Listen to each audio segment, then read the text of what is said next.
नमस्कार शेतकरी बांधवांनो, स्वागत आहे तुमचं किशोर धामेकर यूट्यूब चॅनलला. आणि तुमच्यासमोर जे झाड दिसते ते अतिप्रमाणात सुकलेलं झाड आहे.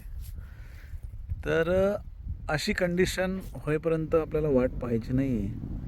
ह्याच्यापेक्षा थोडं कमी जेव्हा राहील, म्हणजे आता आपण बघा दुसरं झाड बघू, हे असं जेव्हा झाड होईल ना अशा प्रकारचं, तेव्हाच आपल्याला पाणी सुरू करायचं आहे थोडं थोडं झाड जगण्यापुरतं. पण आता प्रॉब्लेम असा होतो आहे की हेच बघा, इथून समोर बघा, हे झाडं हिरवे पुढचे एकाच लाईनचे, एकाच ड्रिपची लाईन आहे आणि एकाच लाईनचे जर निम्मे झाडं हिरवे आहे, म्हणजे आपली जे जमीन असते निम्मी अर्धी चांगली असते, निम्मी थोडी हलकी असते. अशा वेळेस काय करायचं? मग सगळं झाडांना देतो म्हटलं तर त्याचा ताण तुटेल, याला पाणी बरोबर जाईल, असं होऊ नये. त्यासाठी इथे बघा शेतकऱ्यांनी काय केलं आहे आणि काय करणार आहे ती गोष्ट जे तुम्हीही करू शकता तशी.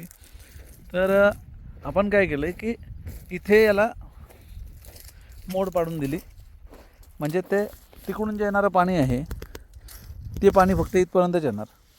आणि इकडे जो आपल्याला सुकावा जाणवतो आहे, हा सुकावाला आपल्याला 3 पाणी द्यायचे, 1-2 दिवस. त्यानंतर आपल्याला पाणी थांबून द्यायचं आहे आणि परत पावसाची वाट पाहायची. आणि इकडं पाणी द्यायची गरज नाही आपल्याला ह्या बाजूला. तर अशा प्रकारे आपल्याला पाण्याचं नियोजन करावं लागेल, तरच आपण ताण आणि झाड वाचवणं या दोन्हींचं नियोजन करू शकतो आणि चांगला बाग धरू शकतो. इकडे अजून एक 8 दिवस तरी हे झाडं चांगले राहू शकते. 8 दिवसानंतरही जर पाऊस नाही आला किंवा वातावरण नाही बिघडलं, म्हणजे टेम्परेचर डाऊन नाही झालं, तर आपल्याला इकडे पण द्यावं लागेल. त्यामुळं बागेत आपल्याला बारकाईने लक्ष देणं आहे, कोणत्या प्लॉटमध्ये किती झाडं सुकते ते बघणं आहे आणि त्यानुसार पाण्याचं नियोजन करणं आहे. नाही कळालं तर मला कमेंट्समध्ये विचारा, त्यावर तुम्हाला व्हिडिओ थ्रू उत्तर दिलं जाईल. धन्यवाद.